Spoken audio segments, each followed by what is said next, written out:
नमस्कार, मी परमदत्त जाधव.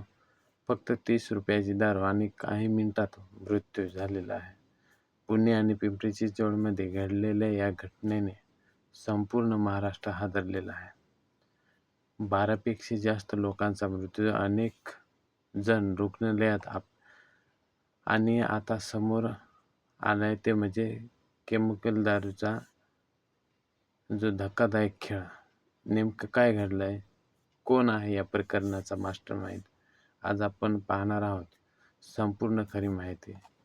तर नेमकी काय घडलंय? तर पिंपरी चिंचवडमधील फुगेवाडी, दाभोळी आणि पुण्यातील हडपसर,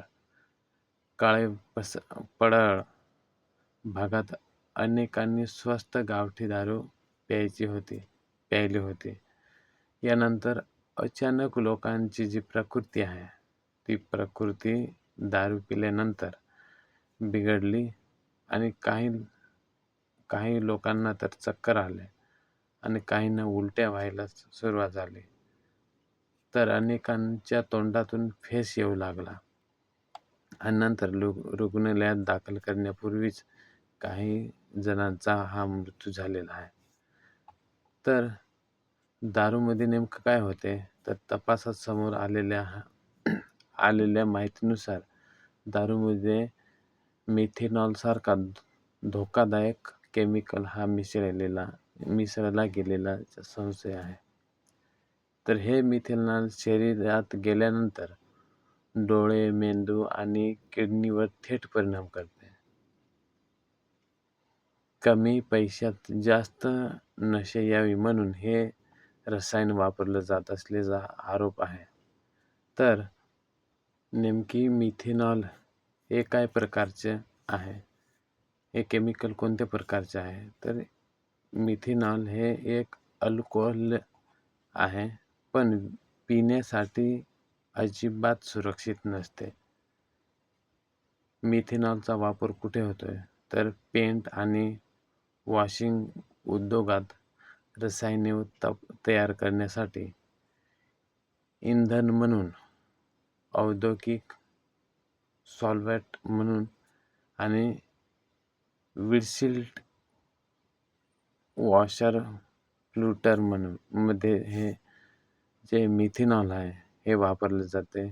ते धोकादायक का आहे? तर माणसाने मिथेनॉल पिल्यास शरीरात फॉर्मल्डिहाइड आणि फॉर्मिक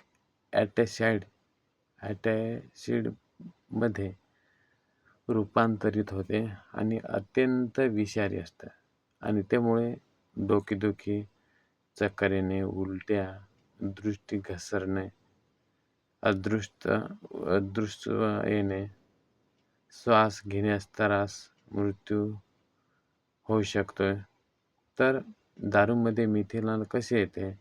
तर काही बनावट दारू उत्पादक जास्त नफा मिळवण्यासाठी हा स्वस्त मिथेनॉल दारूमध्ये मिसळतात. ते अत्यंत बेकायदेशीर आहे आणि हे मिथेनॉल शरीरासाठी जीवघेणे ठरू शकते. तर या प्रकरणात योगेश वानखेडे नावाच्या व्यक्तीला अटक करण्यात आलेली आहे. तो यापूर्वी अवैध दारू प्रकरणात आरोपी असल्याची माहिती समोर आलेली आहे. तर तपास यंत्रणेच्या मते त्यानेच स्पिरिटयुक्त दारूचा हा पुरवठा केल्याचा संशय आहे. तर घटना समोर आल्यानंतर मुख्यमंत्री देवेंद्र फडणवीस यांनी कठोर कारवाईचे आदेश दिलेले आहेत. पोलीस, उत्पादक शुल्क विभाग आणि फॉरेन्सिक टीम आता संपूर्ण रॅकेटचा तपास करत आहेत. अनेक ठिकाणी छापे टाकण्यात आलेले आहेत. स्थानिक नागरिकांनी पोलिसांवर गंभीर आरोप केलेले आहेत. परिसरात अनेक दिवसांपासून अवैध दारू विक्री सुरू होती, पण त्याकडे दुर्लक्ष झाल्याचा आरोप केला जात आहे. या घटनेनंतर फुगेवाडी परिसरात भीती आणि संतापाचा वातावरण तयार झालेला आहे. तर मित्रांनो, फक्त 30 रुपयाच्या दारूने कित्येक कुटुंब उद्ध्वस्त केलेले आहेत. स्वस्त नशेच्या मागे धावणे किती धोकादायक ठरू शकते, हे या घटनेतून पुन्हा समोर आलेले आहे.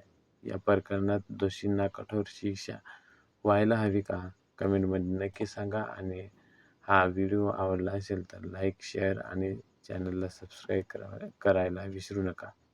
धन्यवाद.